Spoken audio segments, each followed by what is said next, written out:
listen up, y'all. It's the queen of automation, Meghan Donnelly, here to give you inspiration. Founders and business owners gather round. I'ma show you how to build systems that'll astound. Streamline your processes. Hey everyone, welcome back to the Queen of Automation podcast, where we talk about why technology is only good when it works. Today we're going to get geeky and techie with Nick Passarelli. Hopefully I didn't butcher his name. I think it's good.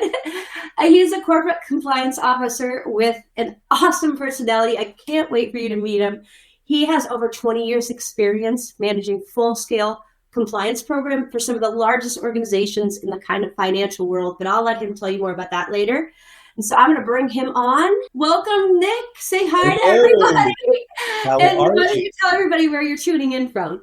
Yeah, I'm tuning in from New Jersey, where Meghan and I were just talking. We just came from a lunch with a number of colleagues of ours, and it was great to meet people in person after knowing them online for so long. Like, that's the best. Like, when you, it's so funny. I have to ask this question. I didn't ask you this in the green room, but were there any like aha moments, like, I thought you'd be taller, or like any of those funny moments, like where that is not what your voice is supposed to sound like, like, did you have any of those moments? So it was the first time I've seen Darren without a hat. Because he's squinting, isn't he? Yeah, no. What? I'm kidding. Sorry, Darren.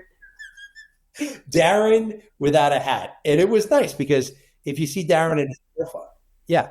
No Darren, hat, like at all? No hat. So I am used to seeing him with a hat in all of his posts and his profile, and not seeing him in a hat was a change. But everyone else, it was like, okay, as expected, but it was very nice. We had an over 2-hour lunch. It was great.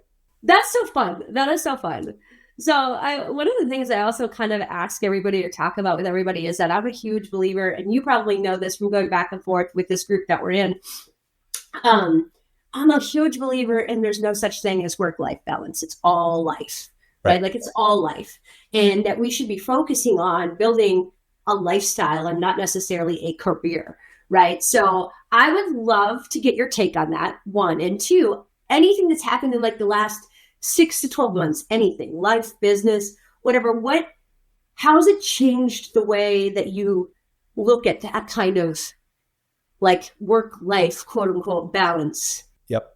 So I'll answer the first question. I completely agree with you, right? We focus on something that is not realistic. I'm going to manage my work and still have a life and so on and so forth, right? It's about, having a life and figuring out the things that you need to do around that. So working, bringing in income. But I think for me, and to answer the second part of the question is, I was part of a restructure at my now former company back in January. It has given me such fresh perspective on everything, because when you're in the weeds and doing what you do. And look, we worked from home the last 4 years because after COVID, we all went remote and we never went back into the office. So it was a real eye-opening experience for me, all of a sudden going from, okay, this is my job and this is what I do and this is what I do every day, to it not being there, right? And you say to yourself, wow, like, how am I going to deal with this? Because for a lot of people, Meghan, as you know, it is a significant blow to their identity. It's like, absolutely. I identify with the crushed. Yeah, absolutely. So for me, it's given me the opportunity to reconnect with a number of old friends and colleagues and put myself out there, join the brand build community, which is fantastic, meeting all of those, really excellent people and how supportive they are, yourself included, obviously. And it's just been such a great experience to kind of just figure out what's next. And there are a lot of options on the table, but I'm not in any rush, because what you want to do right. And you want to make sure that you can do it for a while. Totally agree. I went through the same thing. I'm an ex-corporate girl. I decided to start my own thing. And I went through 2 corporate restructures and made it through both of them. And by the time I hit number 3, I actually technically made it through. But it was so awful and it was so draining. And once they kind of change over the C-suite, and then they do it again, and then they do it again, and they were filling it with more people that were just, it was just a nasty environment. Like, nobody liked being there. Nobody enjoyed going to work. And I was like, all right, I'm done with this. And I kind of just gave up. I really did. I gave up. and just stopped performing. And eventually they replaced me, right? Like eventually my job was eliminated, and to kind of give you an idea of what I was doing, my job was replaced with 3 people. That's crazy. That's how many people, and they actually are, those 3 people are still there. And I'm just like, you replaced one person with 3 people. That tells you what I was doing for this company. That's I was right. killing myself for people who could care less if I was there or not. And done with that, It's interesting you mentioned that, because I'm going to be posting about this tomorrow. And, I 3 months ago hadn't really thought of anything on LinkedIn regarding personal brand. Now, getting a message out there, being authentic, being who you are. But so many people who are on LinkedIn use it for looking for a job, networking, but like really they're posting things in support of their employer and not for themselves. And that's been the biggest change for me over the last 3 months on LinkedIn, is that I want to do things that are me, that are genuine, that are authentic, that I want to talk about, that I know people are interested in. And look, I was always good about celebrating the wins of my company, but the reality is this, you're gone and life moves on. So unfortunately, everyone is replaceable. Everyone, no matter what you do. And it's like, you either have to, it's sink or swim, baby. Like, you have to build that personal brand and it's kind of ridiculous. One of the other women in the group was just talking about that the other day, and there's just so much of it that out there right now, and who knows what the world's going to look like in 5 years. But for now, personal branding is like, you have to work on it. You have to do it. You have to be there. I think we're going to see, and we're seeing that already, right?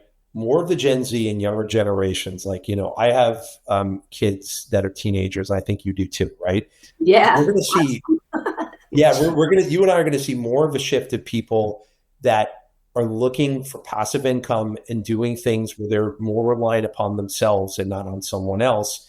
And you even see it now. A lot of Gen Zs and millennials won't stay at a job very long if they feel that the company doesn't support them and they don't support their goals and they don't support their growth and so on and so forth.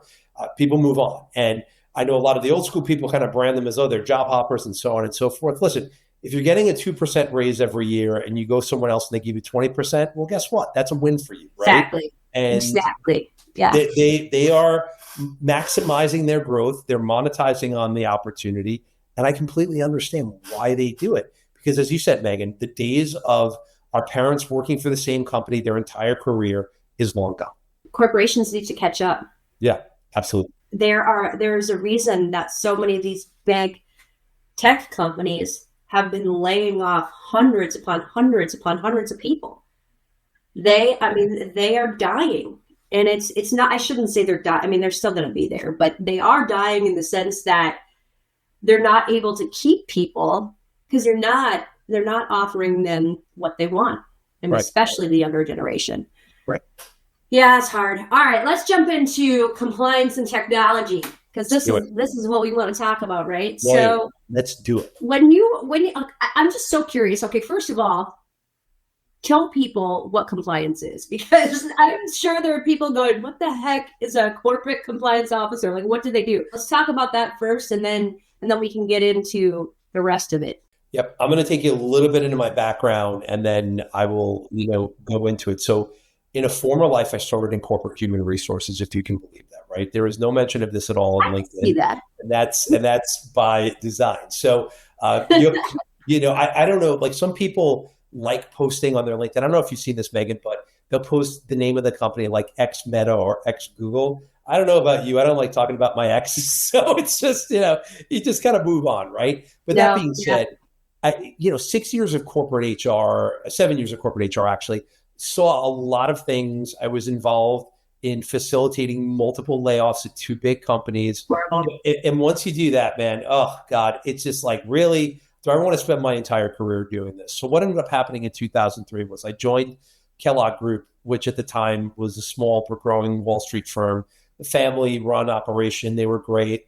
But they had needs in compliance. And like you, I said, what the heck is compliance and what is this about? And basically in a financial services environment, it's making sure that you follow the rules and regulations that are set forth. So for example, we had specialists who trade stock, who basically manage the different listed companies on the floor of the New York Stock Exchange and on the American Stock Exchange. So we had compliance obligations for that. We had prop trading desks, so we had compliance obligations for that. And then we had an institutional sales desk where I ultimately became their chief compliance officer. We had compliance obligations for that. So really, it's making sure that companies follow the rules and regulations that are set forth by their prospective regulators. And then your job as a compliance officer is to make sure that you are doing things that satisfy these requirements, but you also have to do it in a way, Meghan, that is scalable, that's practical, and that's simple, right? And sustainable, right? Yeah, sustainable, absolutely. And you hit the nail on the head. So it's something that, I jumped into at the end of 2004, beginning of 2005 on a full-time basis. Spent my first 2 years just getting my ass kicked because it was just me and me alone. But baptism by fire, the only, the way you learn is through experience, right? And I looked around saying, well, this is the only person that's doing it. So if I don't do it right, then there's going to be problems. Got really good at it. Went to my next company, DealerWeb, for 9 years, 2018. We learned a lot about fixed income trading. They had an alternative trading system, so people could trade electronically in fixed income, like different mortgage-backed securities, so on and so forth, treasuries. And then in mid-2018, I get a call from a recruiter saying, hey, we love your background. Would you be interested in working for a company that's starting a crypto exchange? So I'm like, okay, crypto. It's still the Wild West. We go into this. Yeah, exactly. And I get to the interview, and it's a 24-year-old guy who's the co-founder. He's from France. Very smart. I know. So here I am in my mid-40s. I'm interviewing with the co-founder. I'm old enough to be your dad. 100%. And I look at my wife like, you know what? They made me an offer. This has very much of a midlife crisis on it. What do you think? And she said to me, look, I know you want to do crypto. I know you want to chase the dream. You do it. I'll be the adult and I'll continue to work for the big bank. So we did that. With a year and a half, great experience. Unfortunately, the exchange didn't have as much success as we had hoped. They ended up selling to a company. I left at the end of 2019. Then I began interviewing with my now former company, Brex, and was there for almost 4 years. But I was there in February when we were in office in 2020. Then we went remote. I started when we were about 200 employees. We got to 1,300 employees. And then, as I mentioned, so when you see 650% growth while you're there, and I was also the longest tenured person in legal and compliance, being there almost 4 years at the time that I left. So you see a lot of iterations and a lot of changes. And I think the big thing with crypto and fintech that you see, Meghan, is you got to be adaptable, right? You have to just be able to roll with the punches and say, all right, we're going to do this. This is how we're going to do it. And, and a lot of legal and compliance people by nature in the big shops are very rigid. They're very risk averse, but that's their job, right? So you have to approach in a fast moving environment.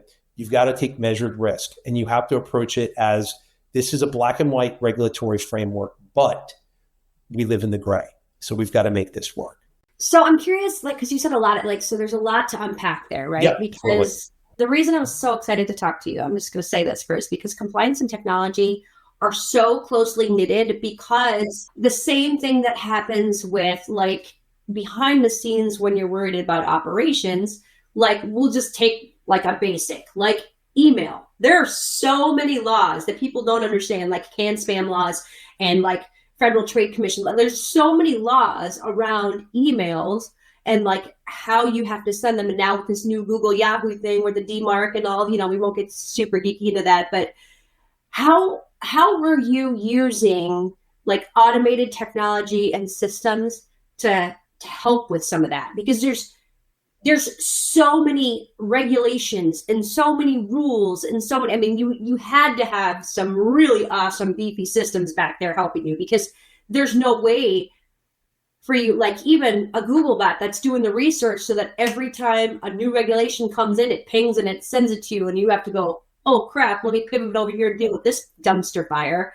Because that's the kind of stuff that happens in compliance that I remember from my corporate, time. That it would happen all the time. There was always some sort of dumpster fire regulation, and I can't even imagine, with financial like trading. Yours was, I'm dealing with like digital technology and like that kind of stuff, and so we get changes all the time from Google and algorithms and all the other stuff, but nowhere near to the magnitude that you guys were getting on. Yep. So we work very closely with our cybersecurity teams, and all the different companies that I work with, right? And I'll use my last company as a perfect example. When you have standards in place that you have to ask yourself, should we do two-factor authentication, right? This is something, Meghan, that typically is done by trial and error. And I think there's a natural friction between the product teams that want the customer experience to be seamless and the legal compliance security teams that are like, wait a second, we have to do this to protect our customer. You've got to find that happy medium, right? So if you don't have 2FA, what ends up happening? Someone hacks into your system, or someone hacks into the account.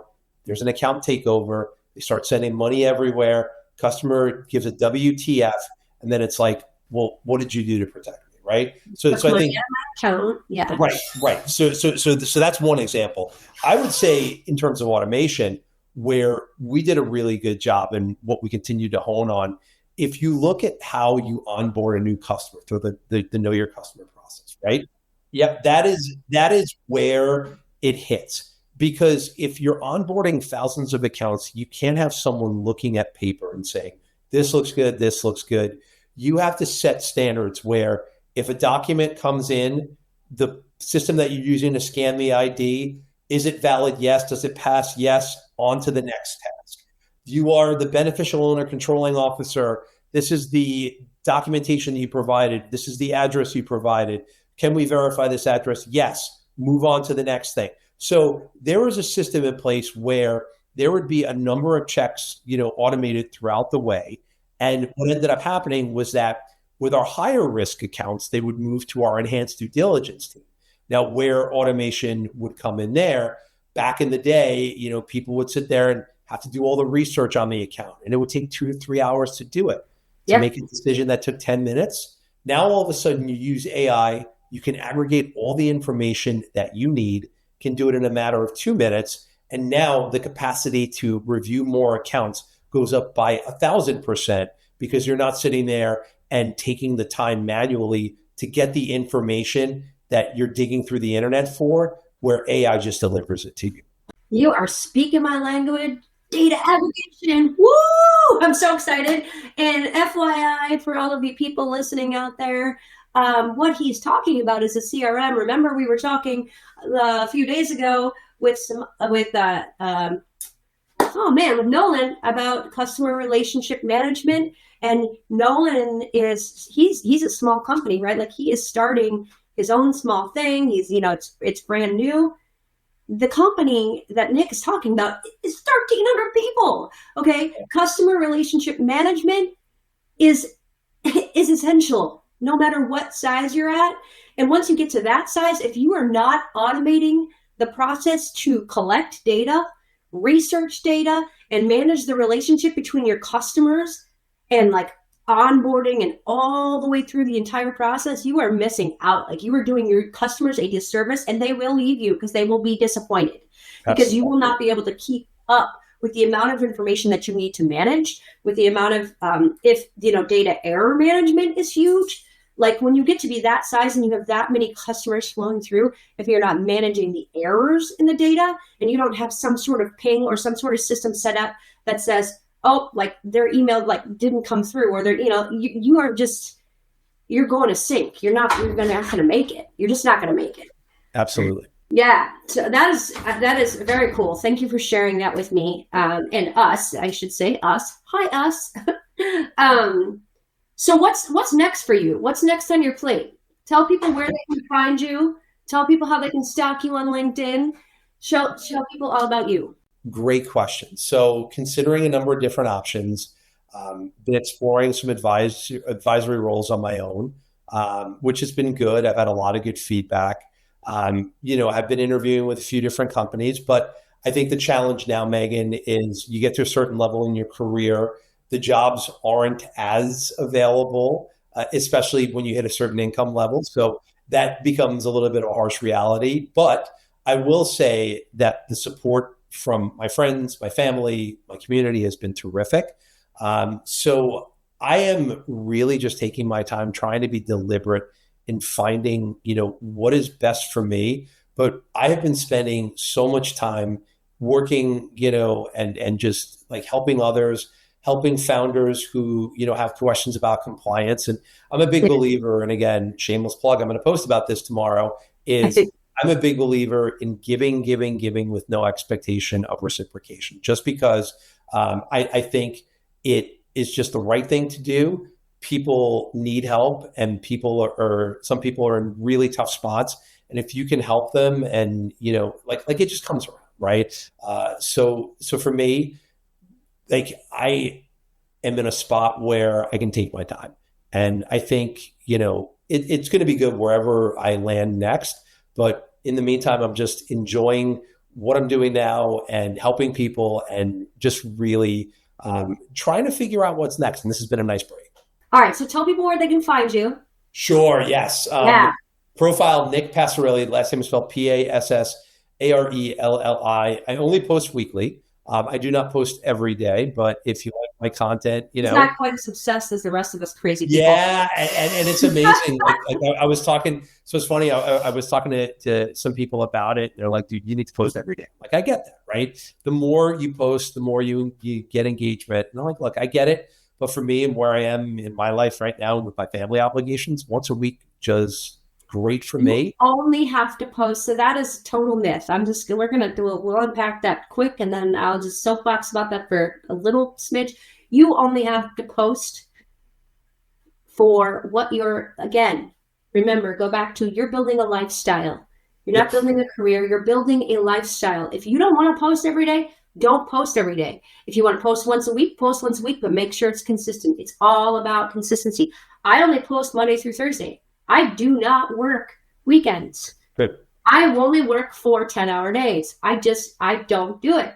My goal for this year is to work 8 months out of the year and take the rest of the year off. I am building a lifestyle. I don't want to work for the rest of my life. I don't want to just continuously put in hour after hour. It's just not going to happen. That's just not where I want to be. And I think you're probably the same way. We're in the same age range, and I'm just not. It is no longer my goal. Like I can't wait to see what you pick next, because I'm going to make this hypothesis right now during the show. My hypothesis is that you are not going to go back to a large corporation, that you're going to do the consulting gig, and you're going to kick ass at it, and it's going to explode because everybody's going to want to talk to you. Because you know what? I'm sorry, little 22-year-olds, but you do not have enough life experience to be my coach. Sorry. You just don't. It's great. I'm glad that you know how to sell, and I'm glad that you know how to make money. You guys can do that for a while. Come talk to me in 10 or 15 years when you've lived a little, right? It's just the way it is. And that's not to say that these young guys and girls and people are not doing well. They're amazing to watch and to follow, but I don't want them as my coach. I would totally take compliance lessons from, because you've done it, right? You've got the experience. And I'm super excited that we talked to you today, because this is a very awesome conversation. So, and I very much appreciate you having me on. Thank you so much. And listen, we'll see where you land. You may be right in terms of your predictions. So we will just, like I said, take it day by day. But I think this experience has provided me such great perspective, and getting to meet such amazing people in the community, such as yourself, who are trying to do things to make the world a better place, right? And automation, utilizing technology, embracing AI. These are all the things that we should be running towards, not running from. And Exactly. I think that, we need more awareness for people like you. And I'm thrilled to have been a part of this. It was such a good conversation. All right, everybody, we're going to jump off and we'll see you next time.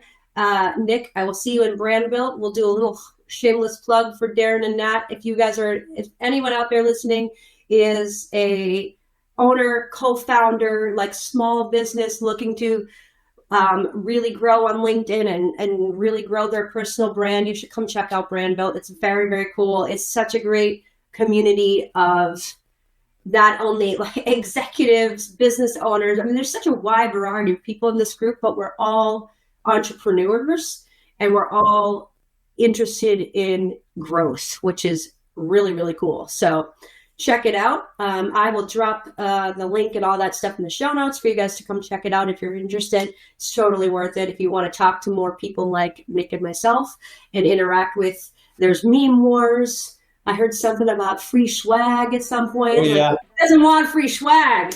Yep. It's going to be great. All right, guys. Thank you so much for listening. Bye, everybody.